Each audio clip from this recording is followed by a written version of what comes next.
Buenas a todos, ¿cómo andan? Alex está sin luz. Se escucha bajito, Winchi. Ah, perdón.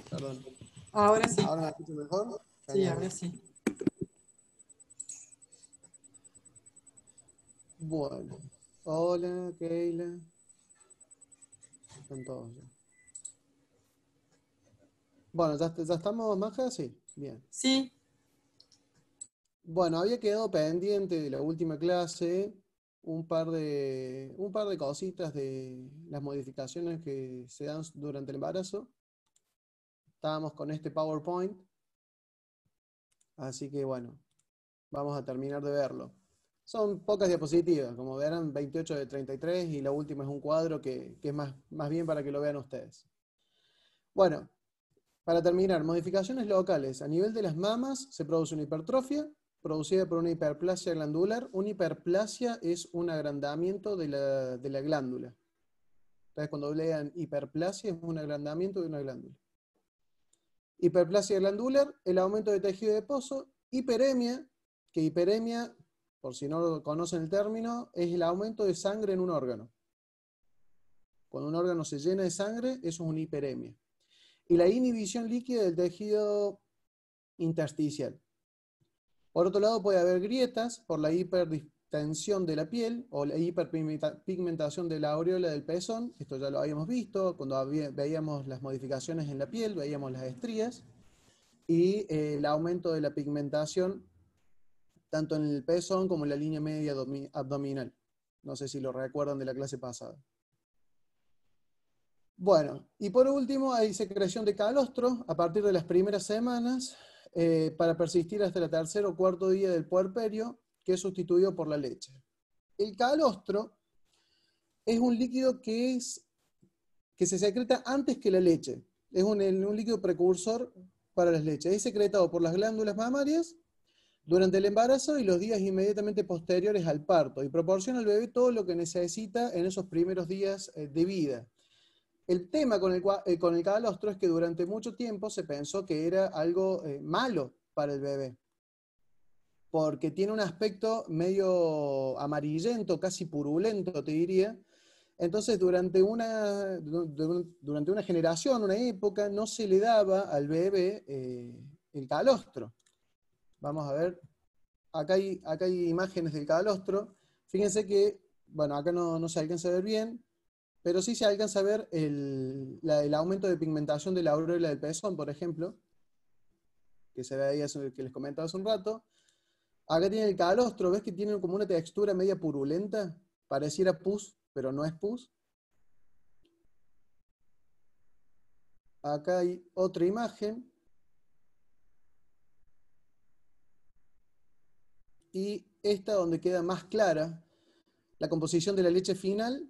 Esta primera leche, que es la que le continúa al calostro hasta que se termine de formar la leche final. Y este es el calostro que vean que tiene un color mucho más amarillento, nada que ver con la leche final.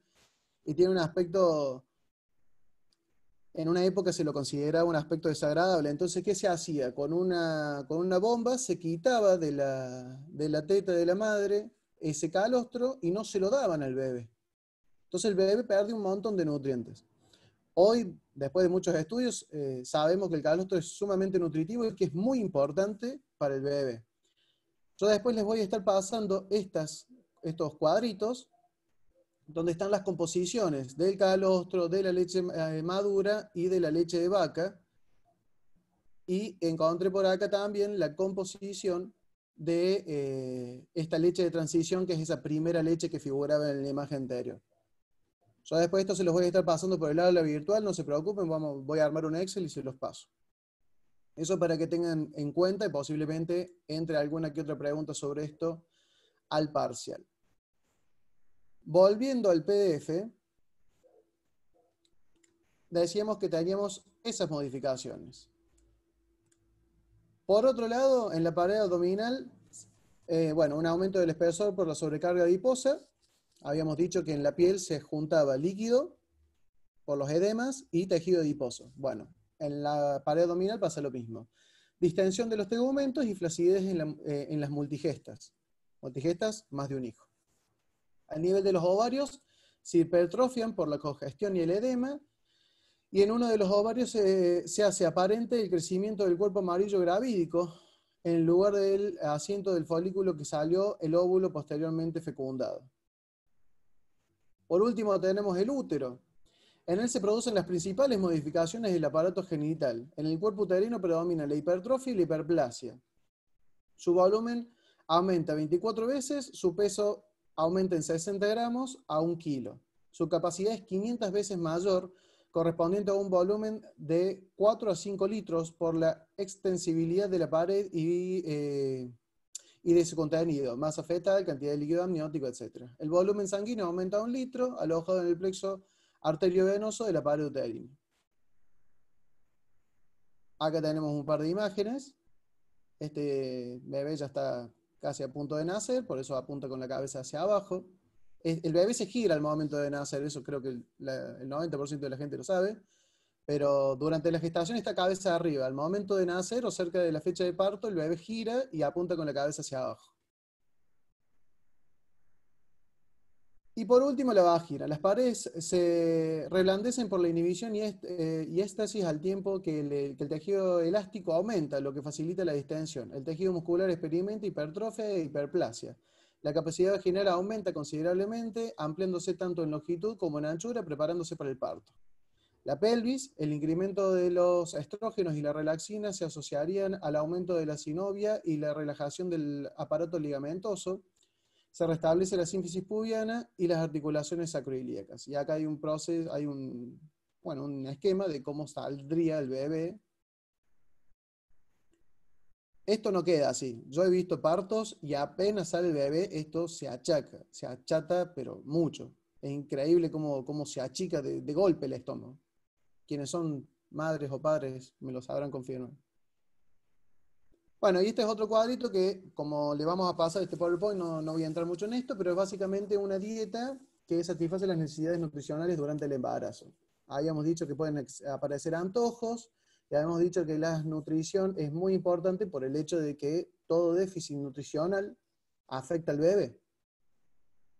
Y que en la mayoría de los casos, los déficits nutricionales se solucionaban con dieta, que no hacía falta complementos vitamínicos ni nada raro.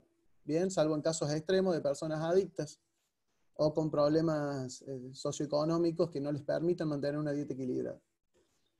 Esto es más o menos, a grandes rasgos, una dieta equilibrada por una mamá embarazada. No es nada de otro mundo, es simplemente lo que hoy a nivel coloquial llamamos, hay que comer bien. Simplemente eso. Y con eso concluye todo lo que son las modificaciones durante el embarazo. Maja, ¿andás por ahí? Sí, acá estoy. Bueno, con esto concluiría las modificaciones sobre el embarazo, así que te cedo la posta de la clase a vos. ¿Cómo no?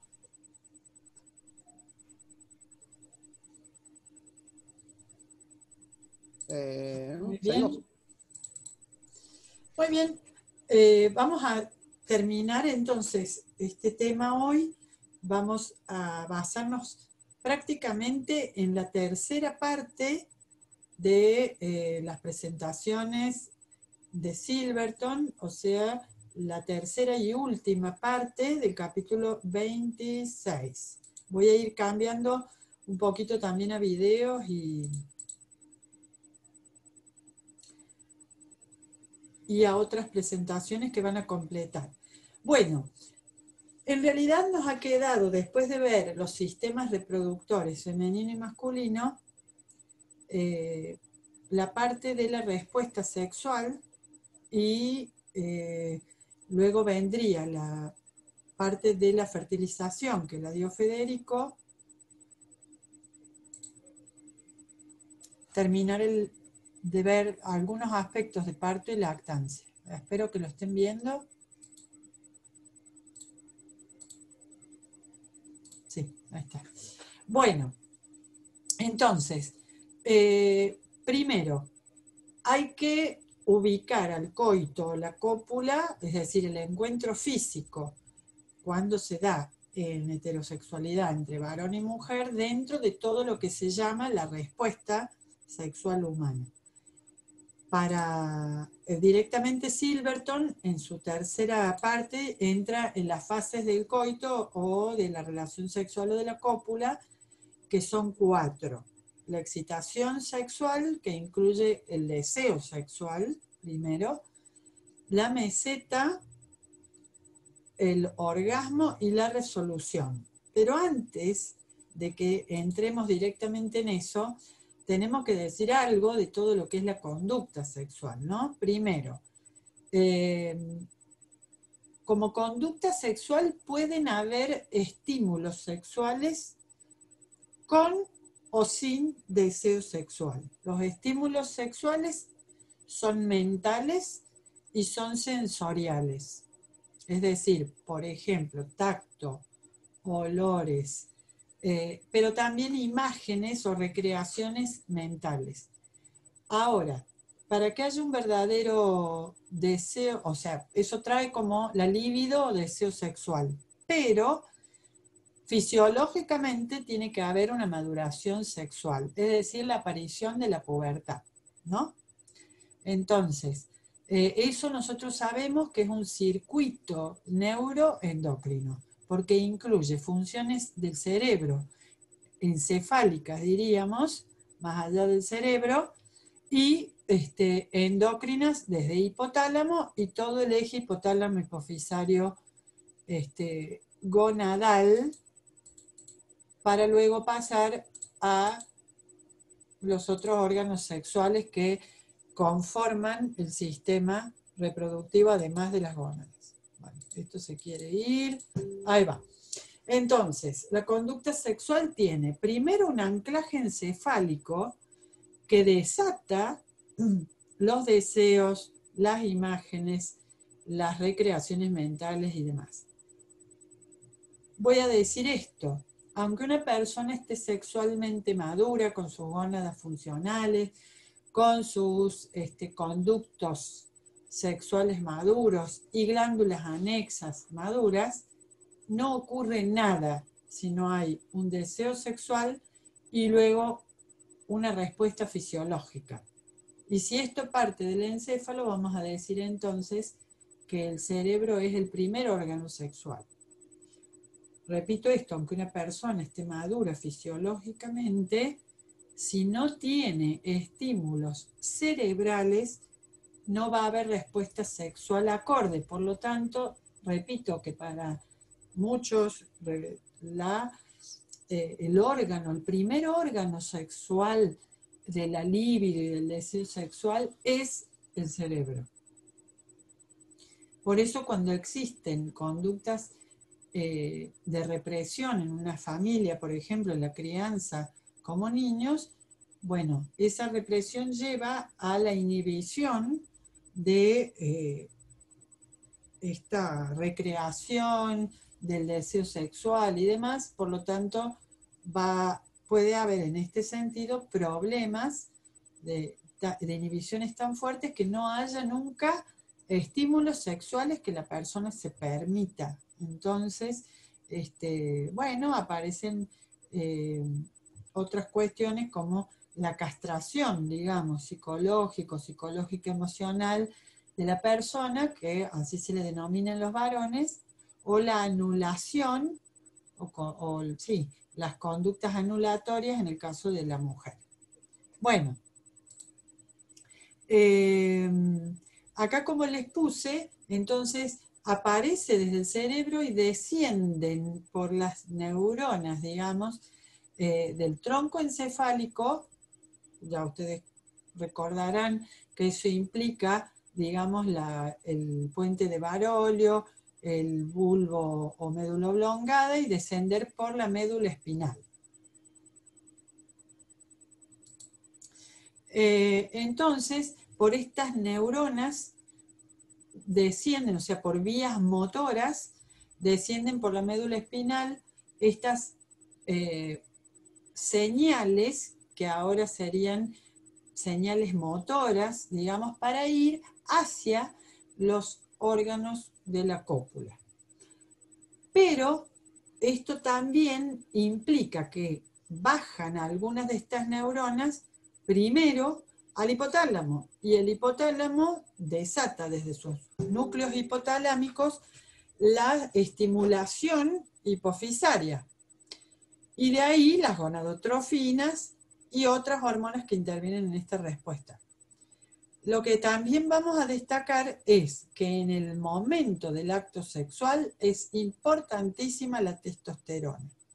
La testosterona, que sabemos que surgía de células de Leydig del intersticio del testículo en el varón, pero en la mujer también. ¿Por qué? Porque decíamos que toda esta vía de la familia de los esteroides, algunas enzimas permitían a partir de la vía, digamos, de los estrógenos, producir también testosterona en la mujer.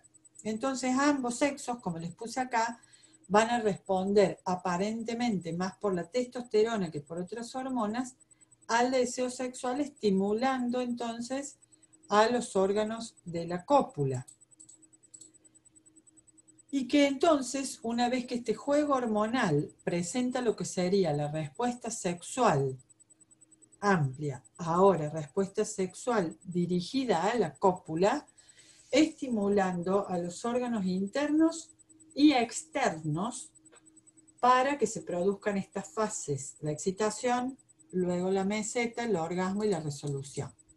Lo cual se ha graficado graciosamente en algunos textos como, bueno, una elevación de la energía sexual vista como un carrito que va subiendo con algunos vaivenes, pero siempre en ascenso de la energía sexual, como, bueno, acá el deseo sexual iniciando esta respuesta, luego la excitación, que ya es francamente advertida en los órganos, luego la meseta, que es más larga o más corta, por eso ahí el carrito puede continuar, o puede luego descender en el orgasmo y la resolución, y este largo, digamos, de la meseta es lo que puede extenderse justamente mucho en la relación sexual, haciendo que una relación pueda continuar en meseta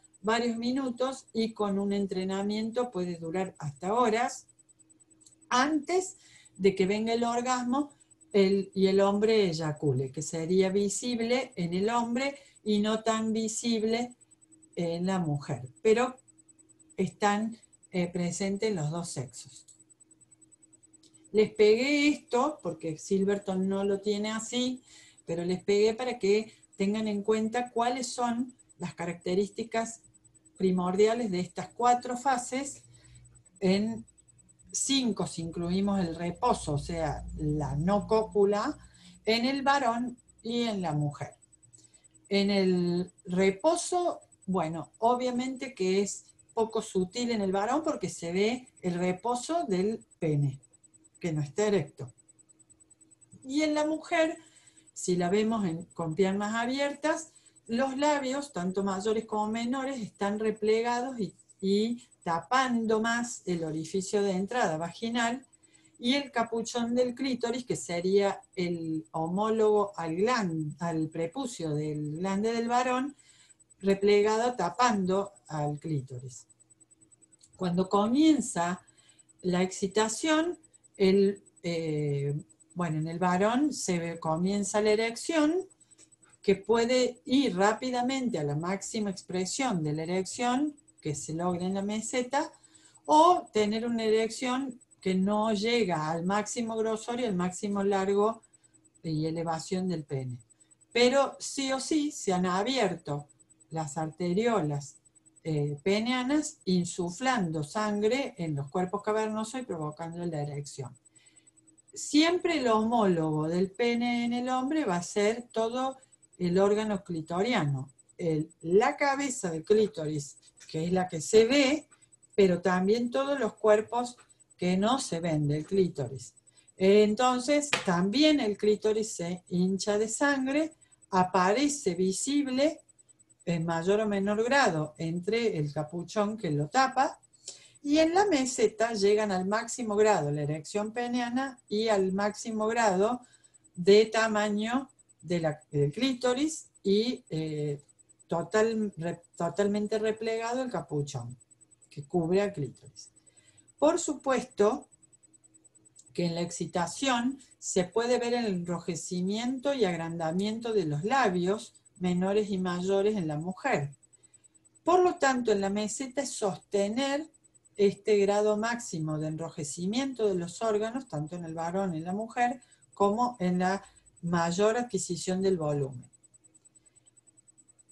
Vamos a ver luego cómo ocurre esto, pero básicamente cuando empiezan unas descargas del parasimpático, recordemos esto: si hay una actividad sexual, es imposible que uno esté en lucha y huida, porque justamente si uno se asusta, aparece un peligro y uno entra en lucha y huida, se inhibe todo el parasimpático que está guiando esto por la aparición de la descarga simpática. Recordemos esto. Entonces, todo esto va a ser dominio, un acto sexual tranquilo, sin sobresaltos, va a ser el dominio del parasimpático, que dijimos salía cráneo sacro.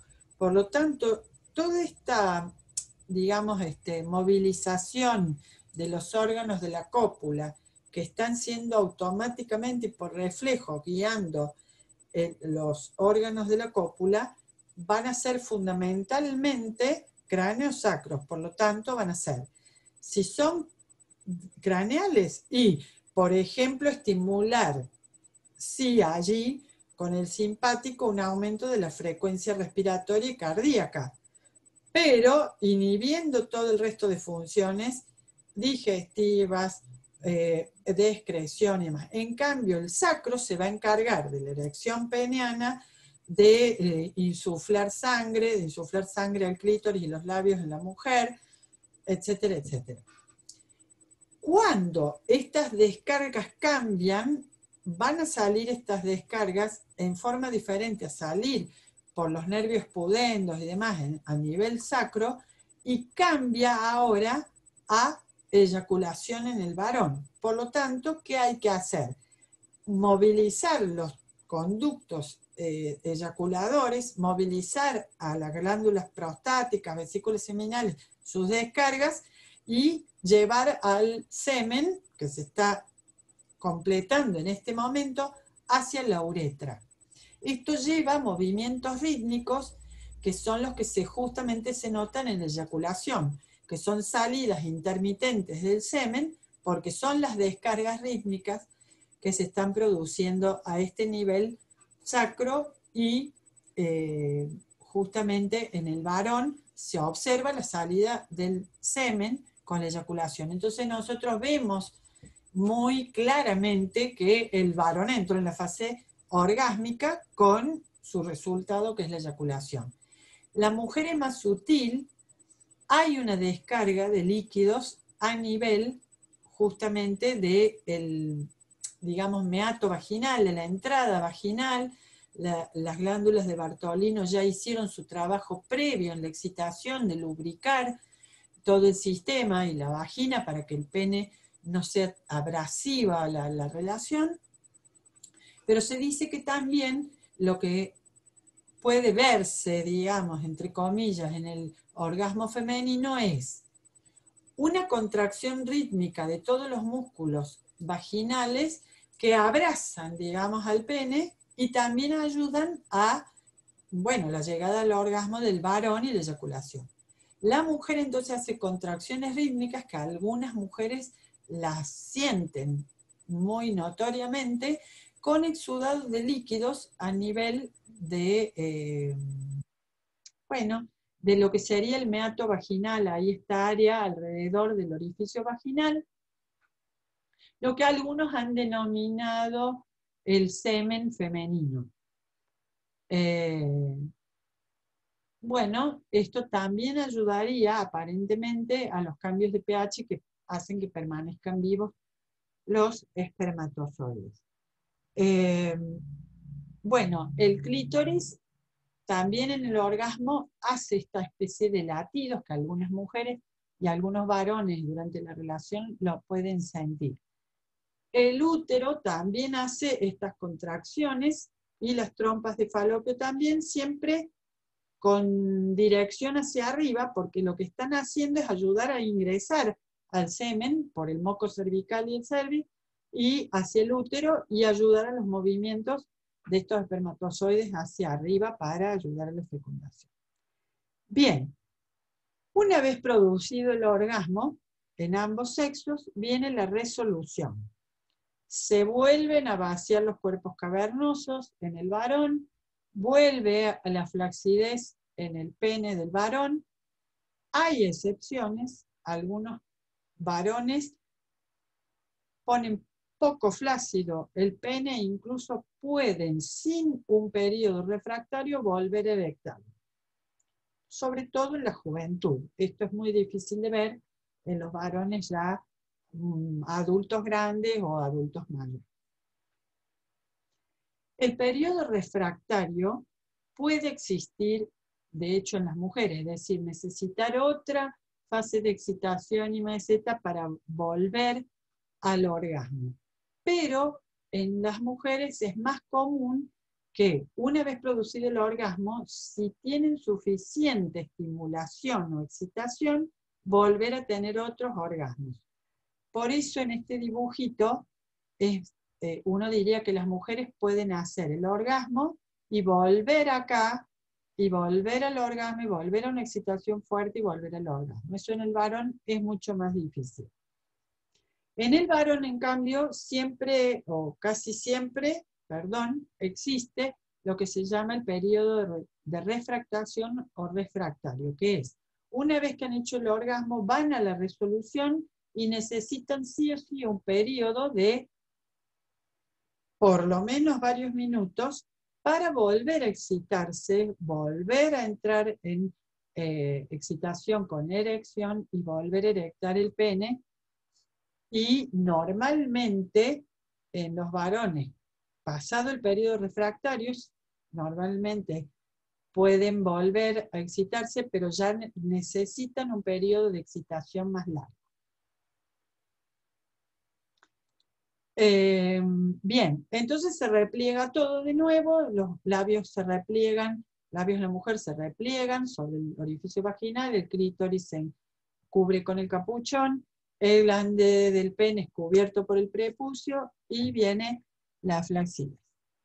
Bueno. ¿Cómo ocurre la erección, o sea, la excitación en los varones? El reflejo de erección tiene que provenir, como les dije, del sistema nervioso central, descender e integrarse en la médula, y este es el grafiquito completo de Silverton, donde lo vamos a ir viendo parte por parte, aunque esté en inglés con el Silverton viejo, ¿no? Entonces, acá lo que ustedes tienen es, el primer estímulo puede ser un estímulo táctil a nivel del pene, pero no solamente del pene, puede ser la bolsa escrotal, puede ser el sitio que para algunos varones es fuerte, un sitio erógeno. Los sitios erógenos son aquellos que desatan excitación sexual, puede ser justamente entre el ano y el escroto, puede ser perianal, pero acá han usado un estímulo muy fuerte que es el estímulo táctil sobre el pene.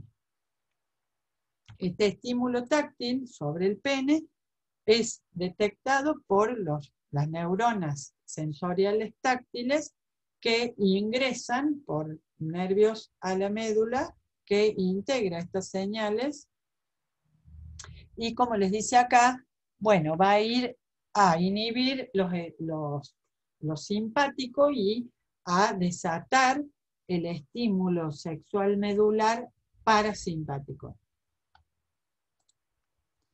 Esto, de nuevo, hace un reflejo, o sea, no necesariamente tiene que llegar a niveles superiores encefálicos, pero sí va a ir a vasodilatar las arteriolas peneanas, llenando los cuerpos cavernosos, y entonces provocando la erección peneana, que está en verde porque ya es una respuesta del órgano, ¿verdad? Por otro lado, mientras la sensación táctil se integra a nivel medular, colaterales, o sea, otras neuronas que también han sido estimuladas, llevan con sus axones las señales hacia arriba, llegando entonces a los centros superiores encefálicos.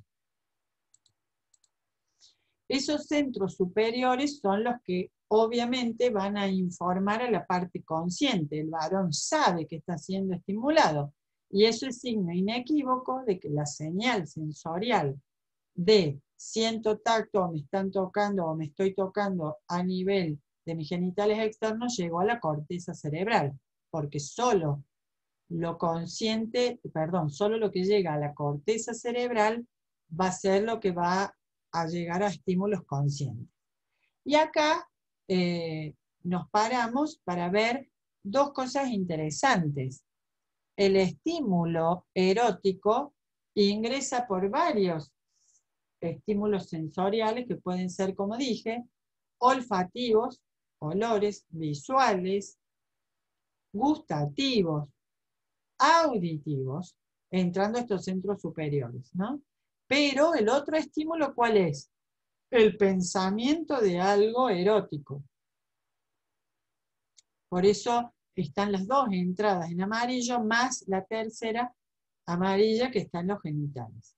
Por eso, volviendo entonces al grafiquito de Silverton, les dice pensamientos relacionados con el sexo, o sea, eróticos, estímulos eróticos de diversa índole y el estímulo táctil a nivel del pene o de la genitalia externa, como se le dice a los genitales externos en general. Entonces, esta respuesta es para varones, ¿sí? Bien. ¿Y cómo entonces se produce esta respuesta? De nuevo, integrando lo motor, que va a ir entonces a los órganos internos del varón y provocando la eyaculación. Esto es muy similar en la mujer, pero ¿qué vamos a tener que cambiar? Que los estímulos en los genitales externos, mamas y cualquier zona erógena de la mujer va a ir a estimular con los mismos circuitos prácticamente, pero acá va a estimular la dilatación de las arteriolas de los labios, del clítoris, provocando la hinchazón, e internamente, en vez de ir a los conductos eyaculadores y glándulas del varón, van a ir a ¿dónde? Trompas de falopio, pared uterina, para generar las contracciones durante el orgasmo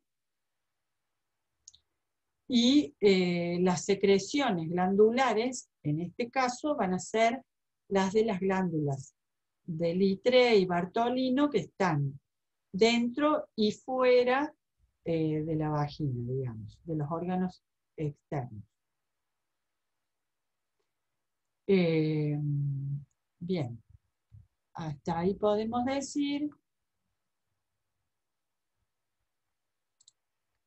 Y en la mujer la respuesta sexual, sobre todo en las generaciones anteriores, pero hoy sigue ocurriendo, muchas veces está inhibida cerebralmente por el temor al embarazo. Entonces, los métodos anticonceptivos no solamente los vemos desde el punto de vista de evitar la preñez o el embarazo, sino también como una manera de liberar psicoemocionalmente a la mujer para que, con la seguridad de que no va a quedar embarazada, pueda liberarse, digamos, en el momento de la cópula. Entonces, decíamos en la clase anterior que en la menopausia, al cesar los ciclos, la mujer está segura de que, una vez establecida bien la menopausia, de que no va a quedar embarazada. Entonces, muchas mujeres tienen mejores relaciones sexuales, con más placer, más prolongadas, con más orgasmos, y multiorgásmicas a veces cuando no lo han sido antes, por quitar la presión de, bueno, el temor al embarazo. En este sentido, los métodos anticonceptivos están dirigidos a la abstinencia sexual, que es lo peor que puede ocurrir, o sea, evitar el encuentro sexual, los métodos de barrera, que están todos destinados a impedir que los espermatozoides se encuentren dentro del útero o en las trompas, o sea, que se encuentren luego con el óvulo. En estos métodos de barrera, por supuesto que están varios profilácticos, condones, pero también existen algunos métodos como, bueno, colocar cápsulas de goma que se colocan al fondo de la vagina, que también pueden venir combinados con métodos químicos, es decir, con un pH ácido para matar directamente o impedir el movimiento de los espermatozoides. Los métodos quirúrgicos, que es directamente cortar o ligar las trompas de falopio, o cortar y ligar los conductos de salida del epidídimo, digamos, el conducto eyaculador en el varón, perdón, no es el eyaculador, el que sale del epidídimo, que ahora no me sale, que constituyen, digamos,